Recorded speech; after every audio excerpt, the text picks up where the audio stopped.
Hello दोस्तों, you welcome to our YouTube channel. आज की इस वीडियो में हम कुछ क्वेश्चंस को डिस्कस करेंगे जो कि फिगर ऑफ स्पीच से रिलेटेड होंगे।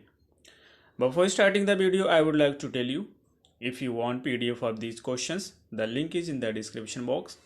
वहाँ से आप इन क्वेश्चंस की पीडीएफ को डाउनलोड कर सकते हैं। हमारा फर्स्ट क्वेश्चन है, he is a citizen of no mean city. ये कौन सा फिगर ऑफ स्पीच इसमें यूज़ किया गया है? फर्स्ट है पेरीफ्रेसिस, सेकेंड है टोटोलॉजी, थर्ड है प्रोलेप्सिस, फोर्थ है लाइटोटीज। इसका सही आंसर फोर्थ है लाइटोटीज। लाइटोटीज में क्या होता है कि स्पीकर जो बोलना चाहता है उसके अपोजिट बोलता है नेगेटिव वर्ड की हेल्प से। इस सेंटेंस की मीनिंग होते he is a citizen of no mean city, यानी कि वह व्यक्ति किसी साधारण शहर का शहरी नहीं है। ये कहना चाहते हैं, मतलब इसका ये हुआ कि वह किसी अच्छे शहर का शहरी है, नागरिक है।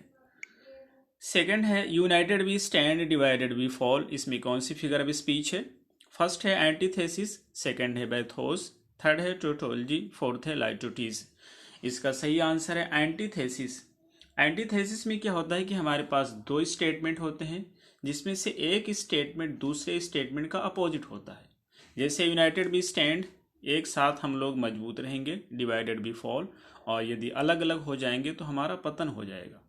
क्वेश्चन नंबर थर्ड है, a figure of speech in which two terms opposite in meaning are placed side by side in one phrase is known as. एक फिगर ऑफ स्पीच जिसमें दो टर्म्स होते हैं, दो वर्ड होते हैं, एक ही साथ प्रयोग किए जाते हैं लेकिन उनकी मीनिंग एक दूसरे से अपोजिट होती है, उसको हम क्या कहते हैं? फर्स्ट है पैराडॉक्स, सेकंड है ऑक्सीमोरोन, थर्ड है सार्काज्म, फोर्थ है एंटीथेसिस। सही आंसर इसका बी है, ऑक्सीमोरोन।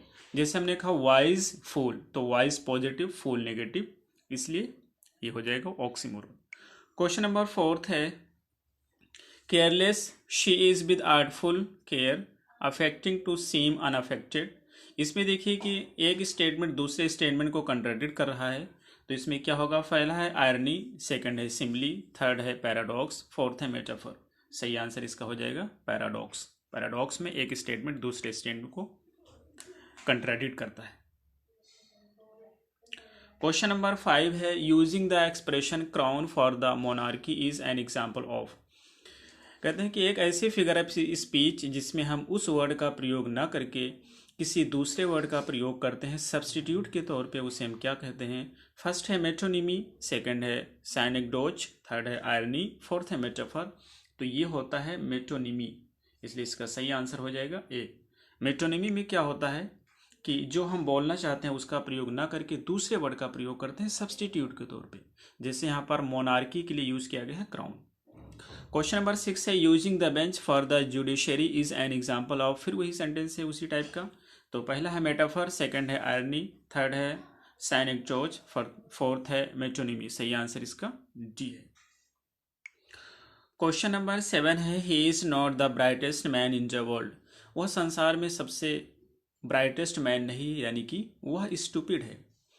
अब इसमें से कौन सा होगा? फर्स्ट है कैसमस, सेकंड है हाइपरबोल, थर्ड है लाइटोटीज, फोर्थ है सिमिली। कौन सा होगा? तो इसका आंसर होगा बी।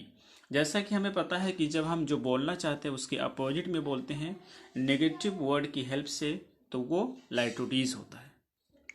क्वेश्चन नंबर 8 है, periphrasis which is a round about way of speech writing is also known as. कहते हैं पेरीफ्रेसिस क्या होता है? जो कि एक राउंड अबाउट वे, यानी कि किसी चीज़ को हम बहुत ज़्यादा घुमा फिरा करके बोलते हैं या घुमा फिरा करके लिखते हैं, उसे हम क्या कहते हैं? फर्स्ट है साइनेक्डोच, सेकंड है एल्यूजन, थर्ड है अंडरस्टेटमेंट, फोर्थ है सर्कमलोक्यूशन।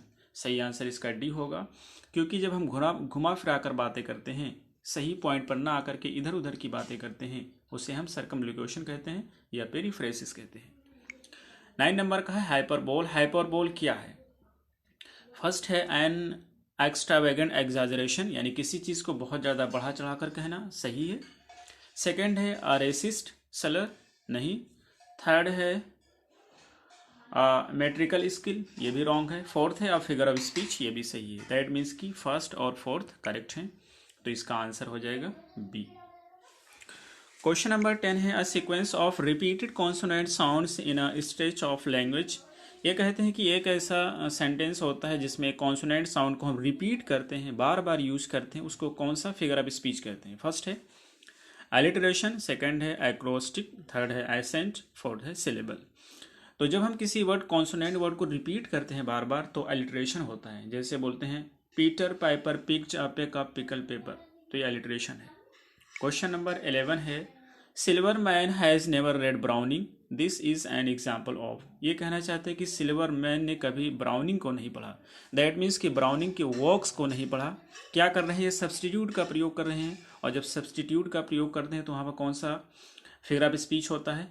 ऑप्शंस हैं कैस्मस, सेकंड है कंसीट, थर्ड है जियोग्मा, फोर्थ है मेट्रोनिमी। सही आंसर क्या होगा?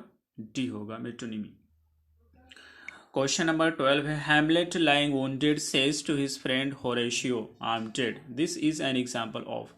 हैमलेट बहुत ज़्यादा से जख्मी, बहुत बुरी तरह से जख्मी हो गया है, पड़ा हुआ है, और अपने फ्रेंड से कहता है, होरेशियो जो कि उसका फ्रेंड है उससे कहता है आई एम डेड, मैं मर चुका हूँ। ये किस चीज़ का एग्जाम्पल है? फर्स्ट है प्रोटाइसिस, सेकंड है अनेक्रोसिस, और डी है, सॉरी यहाँ पे सी होना चाहिए, सी है प्रोलेप्सिस, और डी है पन। तो हमें पता है कि जब भी हम किसी इवेंट को अज्यूम कर लेते हैं, इनफैक्ट में वो फ्यूचर में होने वाली है, नियर फ्यूचर में, लेकिन उसको हम अज्यूम कर लेते हैं तो वहाँ पर प्रोलिप्सिस होता है। तो इसका आंसर डी हो जाएगा। अभी हैमलेट मारा नहीं है, लेकिन वो इतना ज़्यादा ज़ख्मी हो गया है, उसको उम्मीद है कि वो जल्द ही मर जाएगा, तो इसलिए हम क्या बोलेंगे? अज्यूम कर रहे हैं, और अज्यूम करने की कंडीशन में प्रोलेप्सिस होता है। तो इसका सी सही आंसर है। क्वेश्चन नंबर 3 है when one says that someone is no more और that someone has breathed his her last the speaker is resorting to. ये कहना चाहते हैं कि जब भी हम किसी को कहना होता है तो हम ये नहीं कहते हैं कि वो मर गया, बल्कि हम कहते हैं ही इज़ नो मोर, या कहते हैं कि ही हैज़ ब्रीदेड हिज या हर लास्ट, उसने आखिरी सांस ली है। तो हम क्या कर रहे हैं? तो बेसिकली हम क्या कर रहे हैं? निगेटिव वर्ड के साथ या निगेटिव वर्ड का प्रयोग ना करके हम पॉजिटिव वर्ड का प्रयोग कर रहे हैं, यानी कि बुरे शब्द का प्रयोग ना करके अच्छे शब्द का प्रयोग कर रहे हैं। तो ये क्या होगा? फर्स्ट है यूफिज, सेकंड है यूफोनी, थर्ड है अंडरस्टेटमेंट, फोर्थ है यूफेमिज्म। यूफेमिज्म की मीनिंग ही होती है, यू माने गुड होता है, तो जब हम अच्छे वर्ड का प्रयोग करते हैं तो वो यूफेमिज्म होता है, इसलिए सही आंसर हो जाएगा डी। क्वेश्चन नंबर 14 है Robert Graves in broken images ends thus he is a new confusion of his understanding, I in new understanding of my confusion, the figure of speech is। First है कैस्मस, second है कैचा कैटाचेरिसिस, और third है सी है inversion, fourth है जियोग्मा, और इसका सही आंसर सी है। क्या होता है कि जब भी हमारे पास कोई स्टेटमेंट होता है, उस स्टेटमेंट के कुछ पार्ट को दूसरे स्टेटमेंट में हम यूज करते हैं, तो उस कंडीशन में वो कैस्मस होता है। जैसे यहाँ पे न्यू कन्फ्यूजिंग पहले सेंटेंस में है, यहाँ पर भी अंडरस्टैंडिंग है, तो यहाँ पर भी अंडरस्टैंडिंग का प्रयोग किया गया, यहाँ पर भी कन्फ्यूजिंग का प्रयोग किया गया, यानी कि पहले वाले सेंटेंस का कुछ पार्ट दूसरे वाले सेंटेंस में यूज किया जाए, अगर ऐसी कंडीशन आती है तो वहाँ पर कैस्मस होता है। फर्स्ट सही आंसर है। क्वेश्चन नंबर 15 है the phrase leaves dancing is an example of. तो फर्स्ट है पैथेटिक फैलेसी, सेकंड है जियोग्मा, थर्ड है कैस्मस, फोर्थ है पन। जब भी हमारे पास कोई एक ऑब्जेक्ट होता है और उस ऑब्जेक्ट के लिए ह्यूमन क्वालिटीज़ का प्रयोग करते हैं तो उसको भी हम पैथेटिक फैलेसी कहते हैं, इसलिए आंसर इसका हो जाएगा first, pathetic fallacy. Question number 16 है द एक्सप्रेशन मर्डरस इनोसेंस। आपको पता है कि इसमें यूज किया गया है इनोसेंस पॉजिटिव वर्ड और मर्डरस नेगेटिव वर्ड, कौन सा होगा? फर्स्ट है ऑक्सीमोरॉन, ऑक्सीमोरॉन, सेकंड है जियोग्मा, थर्ड है कैस्मस, फोर्थ है पन। तो सही आंसर क्या होगा? ऑक्सीमोरॉन, क्योंकि एक पॉजिटिव एक नेगेटिव वर्ड का जब भी प्रयोग करते हैं तो वो ऑक्सीमोरॉन होता है। क्वेश्चन नंबर 17 है the expression dreaming house is an example of. Dreaming house किस चीज़ का एग्जाम्पल है? फर्स्ट है जियोग्मा, सेकंड है ट्रांसफर्ड एपिथेट, थर्ड है कैस्मस, फोर्थ है अपोस्ट्रोफी। इसका सही आंसर है ट्रांसफर्ड एपिथेट। एपिथेट में क्या होता है कि एक व्यक्ति या वस्तु होता है, उसकी एक स्पेसिफिक क्वालिटी को हम डिस्क्राइब करते हैं। जैसे हमने कहा अल्फ्रेड द ग्रेट, या जैसे अकबर द ग्रेट, तो ये जो टाइटल द ग्रेट लगाते हैं यही होता है एपिथेट।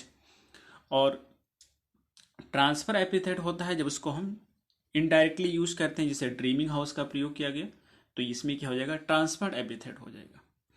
क्वेश्चन नंबर हमारा 18 होगा। हैड भी but word enough and time this coyness lady were not crime. This statement is an example of, first है आयरनी, सेकंड है पैराडॉक्स, थर्ड है हाइपरबोल, फोर्थ है यूफेमिज्म। और इसका सही आंसर है आयरनी। आयरनी में क्या होता है कि स्पीकर जो बोलना चाहता है तो उसका लिटरेरी मीनिंग न लेकर के, और उसका जो बोलता है उसके बोलने के अगेंस्ट में होता है, उसका लिटरेरी मीनिंग नहीं होता है। लिटरेरी मीनिंग कुछ और होता है, वहां से कुछ और मीनिंग निकालना चाहते हैं, उसी को हम बोलते हैं आयरनी। 19 नंबर का है the opposite of hyperbole. Hyperbole का अपोजिट क्या होता है? जैसा कि हम सबको पता है कि हाइपरबोल की मीनिंग होती है किसी चीज़ को बहुत ज़्यादा बढ़ा चढ़ा कर कहना। तो इसमें से हमने पता है कि एक हमारी फिगर ऑफ स्पीच होती है जिसको हम किसी चीज़ को बहुत ज़्यादा घटा करके बोलते हैं, कम करके बोलते हैं, तो होता है म्योसिस। म्योसिस की मीनिंग होती है किसी चीज़ को बहुत ज़्यादा कम आंकना, अंडर एस्टिमेट करना। और हाइपरबोल की मीनिंग होती है किसी चीज़ को बहुत ज़्यादा बढ़ा चढ़ा कर कहना। तो आंसर हो जाएगा फर्स्ट। क्वेश्चन नंबर 20 है जो कि लास्ट है। He is the very pineapple of politeness. तो ये किस चीज़ का एग्जाम्पल है? फर्स्ट है पैरानोमेसिया, सेकंड है स्पून नेरिज्म, थर्ड है मैलाप्रोपिज्म, फोर्थ है एनाफोरा। तो इसका सही आंसर है मैलाप्रोपिज्म। मैलाप्रोपिज्म में क्या होता है कि हम जो बोलना चाहते हैं उस वर्ड का प्रयोग ना करके उससे मिलते जुलते वर्ड का प्रयोग करते हैं। जैसे हम यूज़ करेंगे इलेक्ट्रिकल ओट, इलेक्टोरल ओट के लिए, और यहाँ पर यूज़ किया गया पाइनएप्पल। ये बेसिकली पिनेकल का यहाँ पर प्रयोग किया है, ये पिनेकल है, उसको पाइनएप्पल का प्रयोग किया गया। यानी कि पिनेकल पाइनएप्पल मिलता जुलता है, तो पिनेकल का प्रयोग ना करके पाइनएप्पल का प्रयोग किया गया, और यही हमारा क्या हो गया? मैलाप्रोपिज्म। आई होप कि आपको ये सारे क्वेश्चन समझ आए होंगे। फिर मिलते हैं अगली वीडियो में। Till then take care, have a good time.